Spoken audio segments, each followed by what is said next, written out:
prepare yourself. Because what is happening in England right now is not just another crisis. It is the kind of rupture that defines an entire generation. The images emerging from Uxbridge looked like war scenes, screams, people running, blood on the ground. 3 stabbed, 1 fighting for their life. And what shocked the country most was not just the violence, it was who committed it. A 22-year-old Afghan man, granted political asylum in 2022, a refugee who was welcomed, supported, and protected by the British people themselves. And now, the very system that promised safety had turned into a threat from within. Britons watched in horror as the tragedy spread across social media. Within hours, the blood in Uxbridge became a symbol of a country that had lost control. A country that, under Keir Starmer, would rather protect invaders than its own families. And it was there, amid tears and anger, that England awoke. The British lion's roar began to echo. By 6 in the evening, social media was already flooded. Millions of Britons shared the same sentiment. Enough! The people who had defended their nation in wars for generations now saw the enemy within, protected by laws made by politicians who live behind walls and security paid for by taxpayers. While blood still stained the pavements of Uxbridge, the government offered only lukewarm speeches and bureaucratic statements. No real outrage, no firm action. The words tolerance and inclusion sounded like mockery to the victims, and when it was revealed that the criminal had been housed in one of 51,000 hotel rooms paid for by British taxes, shock turned to fury. The cost? Over $8 million a day. Every pound taken from workers who can barely afford heating in winter. All while left-wing politicians, led by Starmer, insist that Britain must welcome everyone. The people looked at this and said, enough, this is not charity, this is betrayal. That night, something changed. Coastal cities, Southampton, Portsmouth, Brighton, were no longer just dots on a map. They became epicenters of a silent revolt the government pretended did not exist. Thousands took to the streets. War veterans, mothers, fathers, weary young people. They carried British flags, not out of hate, but out of love for a country they felt was being destroyed from within. Protect our women! Save our children! They chanted, as the smoke from torches and the red glow of flares lit up the sky. It was an ancient sound, the sound of a nation remembering who it was. The police, unprepared, were overwhelmed by the sheer size of the crowd. They tried to contain it, but the sea of voices did not retreat. With every street taken, every hotel surrounded, the feeling grew that the people were not just protesting, they were reclaiming what was theirs. It was more than a demonstration. It was the awakening of the British lion, roaring after decades of being silenced by political cowardice. As chaos spread through the southern cities, the scene in Westminster was different. Cowardice, silence, and fear. Parliament seemed like a theater without applause, each MP trying to rehearse lines of moderation, while outside, the country burned. The statistics were undeniable. Illegal immigration had risen by over 50% since the election. Hotel use had increased by nearly half, and less than 2% of illegal immigrants had been deported. The government called this humanitarian progress. The people called it national betrayal. Inside the House of Commons, speeches turned to shouts. Conservatives accused the government of destroying UK sovereignty. Labour called for calm, but knew no one was listening. Every minute, the gap between the people and their rulers grew. Outside, in the streets, people were not waiting for answers. They were waiting for justice. And while politicians spoke, The roar of the crowd outside was the true voice of England, demanding what London had forgotten: law, order, and respect for the British people. Dawn in Southampton felt like the start of a new era, and also the point of no return. The streets were covered in smoke, shattered glass, flags waving from windows. "Southampton speaks for Britain," read the signs. The message was simple and devastating. The people no longer believed in the government. What began as a protest had become a popular uprising. Nearly $2 million in property damage, dozens injured, and still the crowd grew. The government called it a controlled disturbance. The people called it vengeance. The media tried to suppress it, but the images spoke for themselves. Veterans applauded by crowds, entire families marching side by side, police officers removing their helmets in respect. It was deep England, the real England, the one that built empires and won wars, saying it would no longer be held hostage by its own compassion. And while Downing Street tried to contain the flames with statements of disapproval, the whole country felt the chains breaking. The government's silence sounded like surrender. In the early hours of the morning, Downing Street looked like a besieged bunker. Ministers arrived in armored cars, faces tense, phones buzzing non-stop. Inside, the atmosphere was one of contained civil war. The Prime Minister called an emergency Cobra meeting. On the table, one question: who lost Southampton? Internal reports spoke of coordinated protests in more than 12 cities, exhausted police forces, and over 9,000 overtime hours in a single night. The defense minister refused to send in troops, saying the country was on the brink of a conflict it cannot win. But the pressure was immense. A confidential document leaked. Operation Restore Silence, plans for curfews, media censorship, and preventive arrests. When the people found out, the streets exploded again. Trust in the government plummeted. The pound fell. Investors fled. And the British looked at themselves and realized the unthinkable. The danger no longer came from outside. It came from the very power that had sworn to protect them. As the day wore on, the crisis could no longer be hidden. Images showed military convoys moving south, armored vehicles with UK flags traveling silently along roads. The government called it logistical support, but the people saw something else: the state arming itself against its own citizens. Leaks confirmed their fears. Police morale was collapsing. Public trust was plummeting. Then came the leak that changed everything. A phrase in an internal report said the country faced fear of itself. It was the perfect portrait of Britain under Keir Starmer, a government that fears its own people. Meanwhile, the Prime Minister remained missing, locked in number 10, unable to face the cameras or the roar of the streets. The people were no longer asking for explanations. They were demanding resignation. For the first time, England seemed to revive the spirit of 1940. Resist, fight, and never surrender, even if the enemy wears a suit and speaks in the name of democracy. If you believe the truth must be told, even when the government tries to silence it, then strengthen this voice now. Like, subscribe, and turn on notifications, because only together can we make this message reach every corner of England.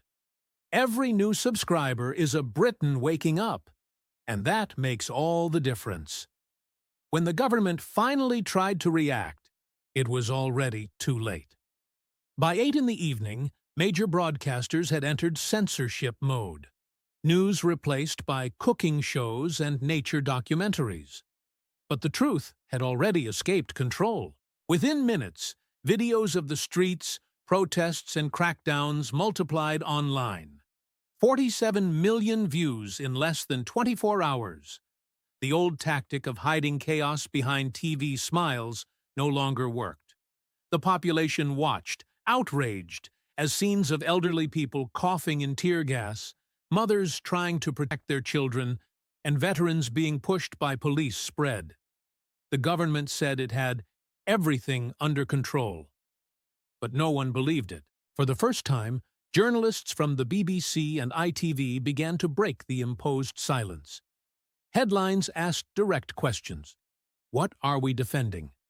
And the answer came from the streets. Our homeland, not the politicians. The UK, which for decades had prided itself on stability, now trembled under the weight of its own omission. Tensions reached their limit when the Prime Minister, pressured from all sides, finally appeared on television. It was late at night, cold lighting, a weary face, no flag, no applause. He spoke of security, values, order, but every word rang hollow. As he read his speech, thousands watched on their phones, mocking, turning his promises into memes and irony. The country was no longer listening. It was reacting. Outside, veterans sang the national anthem, but with a different tone. "Send her victorious" was no longer a song of pride, but a warning cry. Teachers lit candles, workers marched in silence, and every gesture was more powerful than any official statement. Inside Downing Street, the silence was tomb-like. Advisers said the speech seemed like a political obituary. When the broadcast ended, there was no applause, only the sound of slow, heavy, defiant clapping from outside. It was the people warning. Patience had run out. The government could speak, but the country had already decided. The Starmer era was ending. And tell me one thing in the comments. Where are you watching this video from? I want to know how far the roar of the British people is reaching, whether it's London, Manchester, Glasgow, or even outside the country. Write in the comments, because the map of truth starts with you. The following dawn brought a scene that would go down in history. Hundreds of veterans marching in silence through Southampton, no flags, no slogans, just medals on their chests and heads held high. The media called it the March of the Forgotten. An ex-sergeant looked at the cameras and said, "We defended this nation once. Now we are defending it again, but from within." Police were ordered to disperse them, but many refused. Some even saluted the veterans. That image went around the world, a simple gesture, but devastating. It was the moment when the people and part of the law enforcement united against political cowardice. Social media flooded with one phrase: "We serve the people, not the politicians." And in that instant, the UK discovered something more powerful than any army: the unity of the forgotten. The veterans represented every Briton who felt betrayed, ignored, and tired. The lion's roar now had a face, a voice, and a purpose. The revolt had become honor. Inside Parliament, panic was visible. MPs shouted at each other, papers flew, and the old facade of British respectability crumbled before the cameras.